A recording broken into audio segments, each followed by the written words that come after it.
Merci le comité scientifique de m'avoir invité à présenter ce travail. Moi, je m'appelle Mohamed Moussa, je suis praticien hospitalier en anesthésie-réanimation à Lille. Donc, je vous présente l'étude ICON. L'étude ICON, c'est une RCT qui vise à comparer deux stratégies transfusionnelles. Une stratégie individualisée, on la détaillera après, à une stratégie dite conventionnelle chez les patients sous assistance circulatoire extracorporelle de type ECMO. Alors le background, on a un vrai problème sur la stratégie de prise en charge transfusionnelle chez les patients sous ECMO. Quelques données, plus de 80% des patients qui vont être assistés par ECMO vont être transfusés. Et ce taux monte jusqu'à 100% quand on considère les patients qui sont en post-cardiotomie ou quand on a une durée prolongée d'assistance.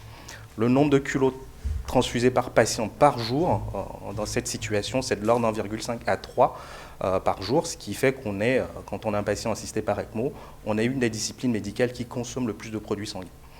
Associé à cela, il y a quelque chose quand même qui fait un décalage. Le taux de saignement, entre guillemets, sérieux, qui devrait justifier ce niveau de transfusion est de l'ordre de 50 à 80% dans cette population, ce qui n'explique pas complètement le niveau, pas d'agressivité, mais en tout cas le niveau d'implication en termes transfusionnels dans cette population. Or, on sait que la transfusion de culots globulaires érythrocytaires est associée à une mortalité et une morbidité accrue dans plusieurs thématiques différentes. Et dans la population ECMO, on a quand même des signaux qui démontrent qu'il y a une association statistique, certes sans causalité, entre transfusion et outcome chez ces patients. En même temps, nous savons tous que le fait d'avoir une anémie est quand même délétère. C'est associé à une diminution de la délivrance en oxygène. Et du coup, on se retrouve un peu dans une injonction contradictoire où à la fois, il faut minimiser le niveau de transfusion et en même temps répondre aux besoins du patient en termes d'anémie. Donc, qu'est-ce qui existe dans la littérature comme stratégie? Donc, vous avez ces deux approches. Une approche empirique qui est basée un peu sur les seuils transfusionnels. C'est ce qu'on fait chez le patient tout venant en réanimation avec le fameux 7 grammes depuis les travaux d'Ebert, et chez le patient STEMI avec le 10 grammes, quoique ça va plutôt bientôt changer probablement. Et à côté de cette stratégie, il y a une stratégie plus individualisée qu'on utilise nous déjà beaucoup à Lille et qui a déjà été décrite dans la littérature mais dans des études observationnelles. Alors, pourquoi cette stratégie? La finalité d'une transfusion, finalement, ce n'est pas d'augmenter le compte globulaire ou le taux d'hémoglobine à lui-même. La finalité, c'est d'augmenter la DO2 pour améliorer la balance DO2-VO2. Et l'outil le plus pratique de mesure de cette balance en clinique, c'est la SVO2. Du coup, on va utiliser la SVO2 comme surrogate de cette adéquation DO2-VO2. Quand on considère l'approche empirique, toujours dans cette optique de minimiser la quantité de culots érythrocytaires transfusés, des travaux ont été faits pour essayer de comparer des niveaux élevés d'objectifs transfusionnels, ce qu'on appelle les stratégies libérales, versus des niveaux un peu plus raisonnables, ce qu'on définit comme stratégie restrictive, dans plusieurs populations différentes. Comme vous le voyez ici, de la chirurgie aux patients de spécialité médicale, et très récemment avec le papier Reality, on a quand même une absence de différence, en tout cas une non-infériorité des stratégies dites restrictives en comparaison aux stratégies libérales. Alors pour la petite histoire, cette étude, au départ, on a voulu la construire comme ça, on s'est pris en stop pour le PHRCN avec une phrase très liminaire disant qu'elle n'était absolument pas pertinente, ce qui nous a amené à construire le projet actuel. Alors quand on pense aux patients ECMO, appliquer la stratégie restrictive versus libérale est quand même un peu problématique, parce qu'on a une très grande variabilité intercentre dans cette approche, et quand on regarde les seuils, entre guillemets, recommandés aujourd'hui, le seuil de l'ELSO, par exemple, c'est de normaliser le niveau d'hémoglobine, c'est-à-dire d'être à plus de 12. Alors, ça a évolué là, avec le Covid chez le patient en VV, mais en tout cas, on en était là, quoi. Donc l'approche individualisée, alors, elle nous intéresse beaucoup parce qu'on est déjà sensibilisé à l'utilisation de la SVO2 dans le Nord. Et très récemment, il y a deux papiers français qui nous ont confortés dans cette idée. Il y a le papier de Marc-Olivier Fischer et collègues qui est le plus doté en effectifs, où on démontre qu'en appliquant une stratégie individualisée basée sur la SVO2, on diminue la quantité de culots érythrocytaires administrés. Et il y avait également un petit signal, c'est moins bien communiqué, ils ont peu communiqué dessus, mais il y avait quand même un signal en termes de différence d'outcome sur la mortalité à 1 an et en 6 mois, même si ce n'est pas significatif. Donc on est parti dans l'idée d'utiliser l'approche individualisée pour les patients sous ECMO pour les raisons que je cite ici. La grosse hétérogénéité de la population et des étiologies des patients sous ECMO. Et chez le même patient, il y a une variabilité de la DO2 dans le temps, voire même le même jour, ce qui fait que définir un seuil isolé est quand même assez problématique. Après, les seuils empiriques, on en a parlé rapidement là, clairement, ça semble pas très adapté pour cette population. Et enfin, dans cette population spécifique, où on a une partie des patients qui vont être éligibles à une transplantation, on augmente le risque d'immunisation HLA en ayant une stratégie trop libérale. Donc c'est pour ça qu'on a conçu cette étude, c'est un RCT en simple aveugle, qui va comparer donc deux groupes parallèles. On est parti dans l'idée de faire une stratification sur la post-cardiotomie, du fait de la différence de consommation en produits sanguins, en fonction des deux spécialités. On a 600 plus 1, puisque c'est un financement en PHRC, il y a quand même des difficultés pour s'étendre en dehors de la région nord-ouest. Donc on est financé à hauteur de 240 000 € et on a un financement complémentaire de l'UF Recherche Anesthésie Lilloise pour prendre en charge les dépenses du centre dijonnais. Et on a en tout 236 patients à inclure et la durée d'inclusion prévue est de l'ordre de 24 mois. Donc les groupes comparés sont ces deux groupes-là avec un protocole spécifique pour chacun des bras.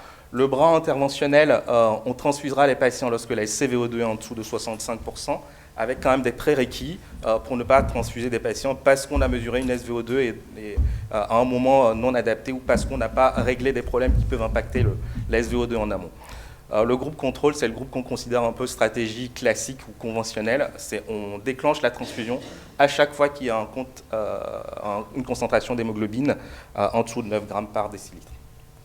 Alors, les critères d'inclusion, c'est tout patient assisté par ECMO-VA qui est adulte, qui a une espérance de vie de plus de 24 heures et chez qui il y a une présence d'un cathéter central. Les critères d'exclusion, c'est des choses somme toute classiques. Il y a quand même quelques particularités. On exclut les hémoglobinopathies connues. On exclut aussi les ICPR parce qu'on considère que l'outcome n'est pas le même et les stratégies de prise en charge sont complètement différentes. Donc voilà à peu près les critères de non-inclusion. Alors l'objectif principal, on l'a fait un peu comme les deux autres papiers français qui ont été publiés en chirurgie cardiaque.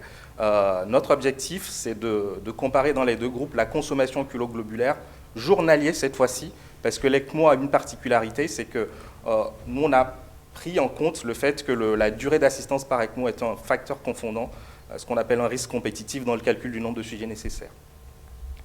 Les objectifs secondaires, je ne vais pas vous faire l'ensemble de la liste. Par contre, il y a quand même deux objectifs très spécifiques qui nous semblent particulièrement intéressants dans cette population. C'est les complications immunitaires, en particulier l'immunisation HLA, qu'on va vérifier à J28 et à J90 chez l'ensemble des patients. Le test sera centralisé à Lille pour avoir quand même une comparabilité. Associé à cela, on a une analyse médico-économique coût-utilité qui va être également réalisée avec des endpoints à J28 et à J90 et une modélisation à 5 ans. On en est où? On a eu les autorisations réglementaires, en tout cas en partie. Donc la NSM s'est réglée depuis octobre 2021. Pour le CPP, on a eu quelques petits soucis parce qu'ils nous ont demandé, sans nous interdire d'inclure les patients, de mettre en place un DSMB. Et on a eu quand même quelques difficultés à constituer le groupe du DSMB parce qu'on a dû revoir notre copie à plusieurs reprises. Donc là, le DSMB est constitué, on a 4 membres, leur première réunion a été validée et ils nous ont demandé des amendements au protocole, ce qui a fait qu'on a dû reculer un peu le début de ce protocole. Donc on est en train de valider l'ICRF, on espère vraiment commencer les mises en place en local fin août, début septembre. Donc on est effectivement ouvert à travailler avec d'autres centres, mais le problème c'est celui du financement du Tantec. Donc voilà, merci pour votre attention.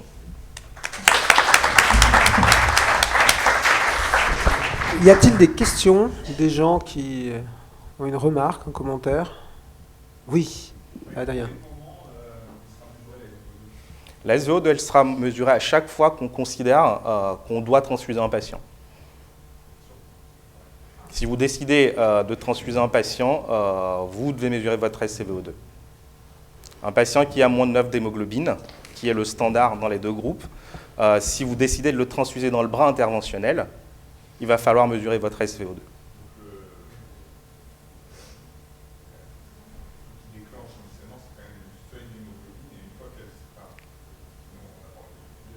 Oui, bien sûr.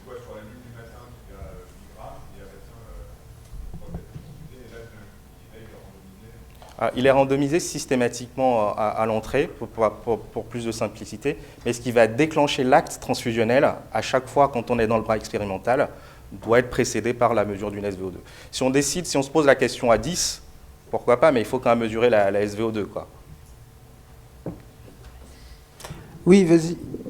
Oui, rapidement. Du coup, quand on est dans la configuration d'une SVO2 qui est plutôt haute, mais avec un lactate élevé, on fait comment? Alors c'est la remarque du DSMB et qui nous ont demandé de rajouter ce critère, un taux de lactate élevé au-delà de 4. Et ils nous ont également demandé de mettre un plancher où on transfuse systématiquement les patients. C'est ce qu'ils avaient dû vous faire aussi en chirurgie cardiaque. Nous, ils nous avaient demandé ça sur l'étude de la SVO2 en chirurgie cardiaque. On avait quand même des bornes de sécurité imposées.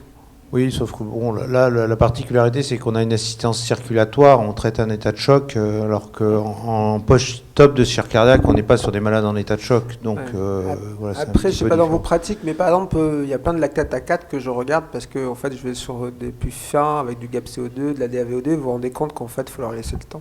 Et que c'est pas forcément. Ouais. Je sais non, pas. Ce qu'il y a, c'est que la SVO2 toute seule est beaucoup plus complexe à interpréter pour un malade sous ECMO avec différents paramètres. Et on l'a vu tout à l'heure, l'hémolyse peut induire aussi une volonté de réduire le débit d'assistance et peut-être modifier le seuil transfusionnel à ce moment-là. Enfin, il y a plein de choses qui peuvent interférer, donc ça va être intéressant de voir, mais ça va pas forcément être une étude facile. C'est une première paire, je pense. C'est assez complexe, effectivement.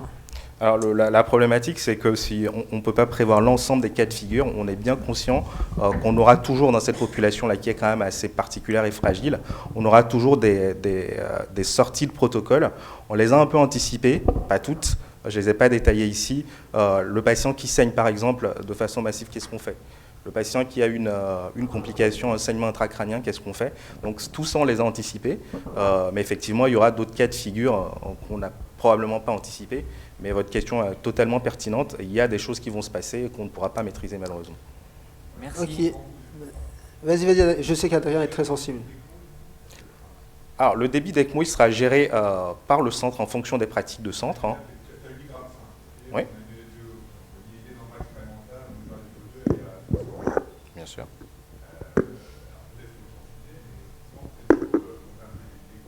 C'est ce qui est proposé dans le protocole. Hein.